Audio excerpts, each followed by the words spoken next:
আজকে আমি আবারও একটি নিরামিষ রেসিপি নিয়ে এলাম, সয়াবিনের কষা।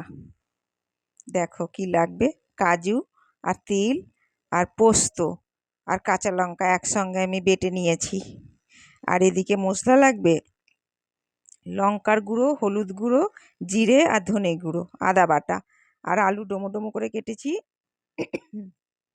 আর টমেটো, আর গোটা গরম মশলা, শুকনো লঙ্কা আর তেজপাতা, আর এই যে কাজু, পোস্ত আর তিলটাকে আর কাঁচা লঙ্কাটাকে আমি একসঙ্গে বেটে নিয়েছি। এদিকে আমার সয়াবিনটা সেদ্ধ হয়ে গিয়েছে। সেদ্ধ হয়ে যাওয়ার পরে জল ঝরিয়ে নিয়ে আমি কাঁচা সরষের তেল, কর্নফ্লাওয়ার, হলুদ আর লবণ আন্দাজ মতন দিয়ে আমি ভালো করে মেখে নেব। ভালো করে মেখে নেব আমি। কিন্তু লঙ্কার গুঁড়ো দিলাম না, কারণ আমি অনেক কটাই লঙ্কা দিয়েছি ওখানে, আবার গুঁড়ো লঙ্কাও দিয়েছি সেই জন্য।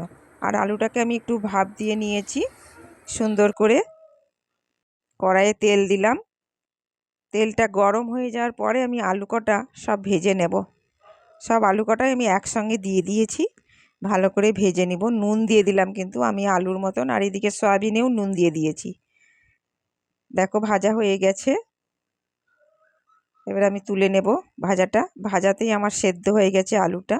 ওই তেলের মধ্যে আমি সয়াবিনটা ভেজে নেব, সুন্দর করে সয়াবিনটা ভেজে নেব, ভালো করে নেড়ে চেড়ে কষিয়ে ভেজে নেব। কড়াই গরম করতে দিচ্ছি, ওই কড়াইয়ে আমি তেল দিব। তেল দিয়ে তেজপাতা, শুকনো লঙ্কা আর গোটা গরম মশলা যেগুলো ছিল আমি সব দিয়ে দিলাম। ভালো করে ভাজা ভাজা হয়ে যাওয়ার পরে দেখো এবারে টমেটোটা আমি দিয়ে দিলাম। টমেটোটাও ভালো করে কষাবো। কষানোতেই টমেটোটা সেদ্ধও হয়ে যাবে, খুব পাতলা করে কেটে দিয়েছি। এ দেখো ভালো করে হয়ে গেছে। আর জিরে গুঁড়ো মধ্যে আমি মশলাটার মধ্যে যে জল দিয়ে এবারে আমি তেলে দিয়ে দিলাম।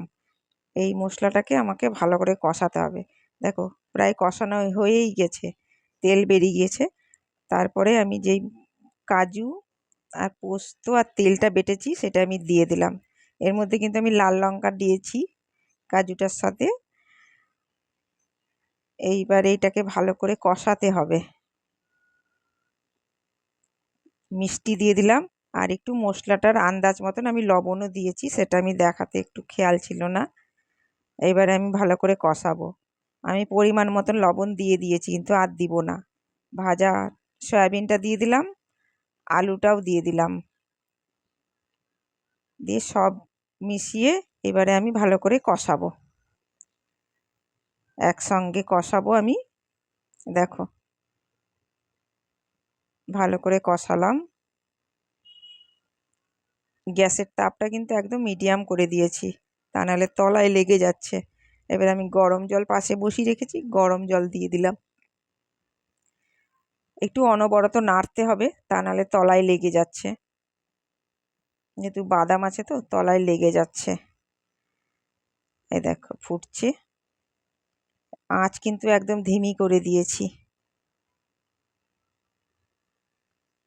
প্রায় হয়েই আসছে আমার, আর একটু টানাবো আমি, কারণ এটা আমার শুকনো শুকনোই খেতে ভালো লাগে। দেখো এবারে হয়েই গেছে। এবারে আমি ঘি দিয়ে দিলাম। গরম গরম মশলা তো আমি সোমবারে দিয়েছি, সেই জন্য আমি গরম মশলাটা দিলাম না। আর যদি তোমাদের গোটা গরম মশলা না থাকে, তোমরা এই নামাবার আগে একটু গরম মশলা আর ঘি একসঙ্গে দিয়ে দিবে, তাহলেও খেতে খুব সুন্দর হবে, গন্ধটাও সুন্দর হবে। দেখো কেমন হয়েছে। এবারে আমি জাল কমিয়ে দিলাম, একদমই অফ করে দিলাম জালকে। ব্যাস আমার সয়াবিন কষা হয়ে গেল, নিরামিষ সয়াবিন কষা। তোমাদের কেমন লাগলো কমেন্ট করে জানাতে ভুলবে না।